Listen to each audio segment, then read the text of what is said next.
Ya, selamat pagi semuanya. Di sini Jumat Banu dan saya akan menjelaskan tentang proses keputusan konsumen dan pengenalan masalah. Jenis keputusan konsumen. Istilah keputusan konsumen itu menghasilkan citra individu yang mengevaluasi dengan cermat atribut sekunder produk, merek, atau layanan dan secara rasional memilih salah satu yang memecahkan kebutuhan yang diakui dengan jelas dengan biaya terendah. Nah, yang dimaksud itu adalah yang memiliki konotasi emosional dan rasional yang membuat konsumen itu dapat memutuskan dengan cara banyak keputusan lainnya melibatkan usaha sadar lebih lanjut.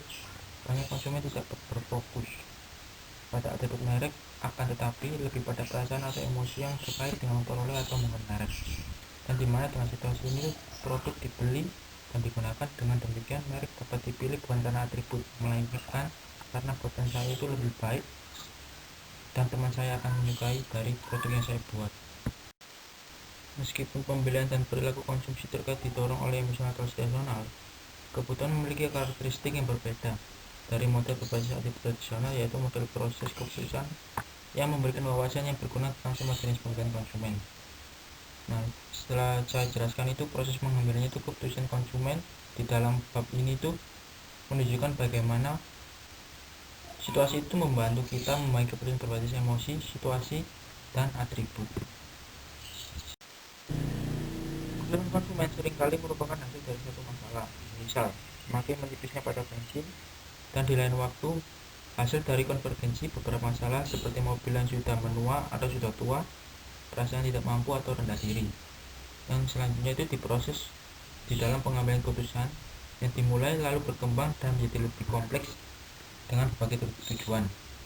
Sebuah konsumen yang memperhatikan kebutuhan sederhana itu meminimalkan harga yang harus dibayar, menghindari satu atau lebih banyak merek karena catatan lingkungan mereka, dan memutuskan untuk mencari stasiun dengan layanan makanan selampir. Konsumen ini mungkin akhirnya memilih antara stasiun dengan harga lebih rendah dan stasiunnya layanan makanan sendiri, dan stasiun lain dengan harga lebih tinggi tapi dengan outlet makanan pilihan seperti Taco Bell, Terikat, atau mungkin menghabiskan waktu ekstra untuk membeli bensin di satu dan makanan di sisi lain. Sebagai konsumen, berpindah dari tingkat keterlibatan yang sangat rendah dengan pembelian ke tingkat yang tinggi keterlibatan, pengambilan keputusan menjadi semakin kompleks. Sedangkan keterlibatan pembelian adalah sebuah kontinum, berguna untuk mempertimbangkan pengambilan keputusan nominal, terbatas, dan diperpanjang sebagai umum deskripsi jenis proses yang terjadi di sepanjang berbagai titik kontinum. Menjaga perlu diingat bahwa jenis proses pengambilan keputusan tidak berbeda, melainkan berbaur satu sama lain. Sebelum menjelaskan setiap jenis proses keputusan, nanti harus memperjelas konsep pembelian keterlibatan. Maka dapat didefinisikan keterlibatan pembelian sebagai tingkat perhatian untuk atau minat proses pembelian dipicu oleh kebutuhan untuk mempertimbangkan pembelian tertentu. Dengan demikian, keterlibatan pembelian adalah keadaan sementara individu atau rumah tangga. Itu dapat dipengaruhi oleh interaksi karakteristik individu, produk, dan situasional. Pengambilan keputusan nominal kadang-kadang disebut sebagai pengambilan keputusan kebiasaan, berlaku tidak melibatkan keputusan itu sendiri. Keputusan nominal sebetulnya bahkan tidak mencakup pertimbangan jangan membeli. Nah, ini tuh masalah yang dikenali. Internal pencarian seperti memori jangka panjang itu memberikan solusi pilihan tunggal, dan merek itu dibeli dan evaluasi hanya terjadi jika merek gagal bekerja keterlibatan yang sangat rendah dalam pembelian. Semisal, Anda mungkin menyadari bahwa Anda hampir kehabisan pasta gigi. Pengambilan keputusan nominal itu dapat dibagi menjadi dua kategori yang berbeda, yaitu ada keputusan pada merek dan mengulangi keputusan pembelian. Pada suatu waktu, jika Anda mungkin sangat terlibat dalam pembelian merek pasta gigi dan sebagai tanggapan menggunakan proses pengambilan keputusan yang ekstensif yang memiliki tujuan dari hasil proses ini, Anda mungkin sekarang dapat membelinya tanpa pertimbangan lebih lanjut, padahal merupakan strategi terbaik yang tersedia tetap penting bagi Anda. Pembelian berulang. Mungkin percaya bahwa semua kecap itu hampir sama dan mungkin tidak terlalu mementingkan kategori produk atau pembelian. Setelah mencoba dari merek Del Monte dan ternyata memuaskan, Anda sekarang membelinya kapanpun Anda membutuhkan saus tomat. Jadi, Anda adalah pembeli berulang saus Del Monte, tetapi Anda tidak berkomitmen untuk membeli hal itu lagi. Pengambilan keputusan terbatas. Pengambilan keputusan terbatas melibatkan pencarian eksternal, internal, dan terbatas. Beberapa alternatif aturan keputusan sederhana pada beberapa atribut dan sedikit evaluasi pasca pembelian. Di dalamnya, bentuk paling sederhana serupa dengan panggilan keputusan terbatas penggabungan nominal. Misal, ketika Anda berada di toko, mungkin Anda itu melihat tempat pembelian layar untuk JLO dan ambil 2 kotak tanpa mencari informasi di ingatan Anda bahwa JLO itu rasanya enak. Wah, saya sudah lama tidak makan JLO ini. Selain itu, Anda mungkin tidak mempertimbangkan alternatif lain kecuali mungkin memeriksakan yang terbatas dari opsi jangan beli. Atau Anda mungkin memiliki aturan keputusan ketika Anda kehabisan kopi, pengalaman masalah, dan cukup periksa harga kopi saat berikutnya Anda berada di toko dan pilih merek yang paling murah.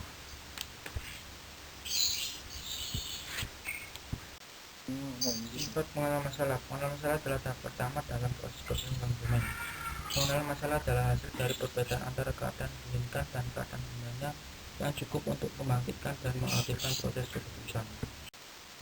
Pengenalan masalah melibatkan adanya ketidaksesuaian antara keadaan yang diinginkan konsumen dan keadaan sebenarnya. Apa konsumen itu menganggapnya sudah ada.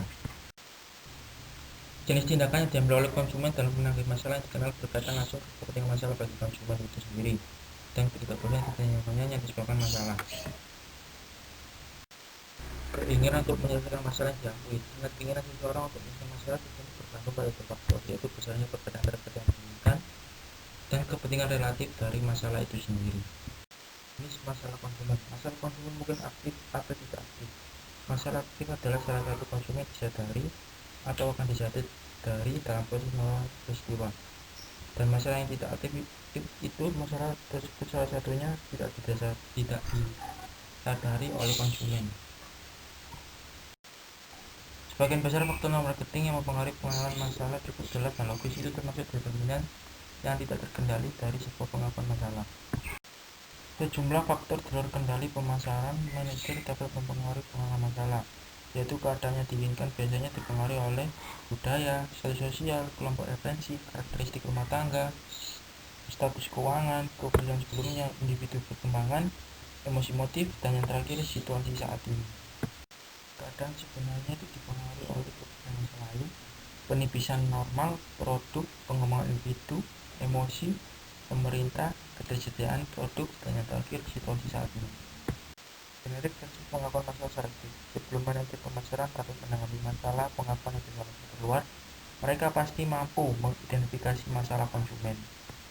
Pendekatan dasar untuk menyebabkan pengenalan masalah adalah pengenalan masalah secara umum dan pengenalan masalah secara selektif. Ini sejalan dengan konsep ekonomi permintaan generik dan selektif.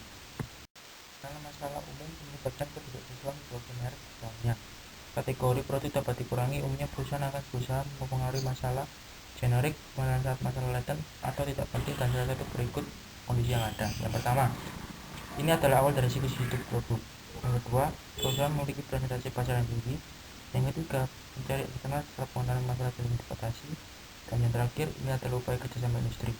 Baik, sekian itu dari presentasi saya. Mohon maaf jika ada salah kata. Terima kasih.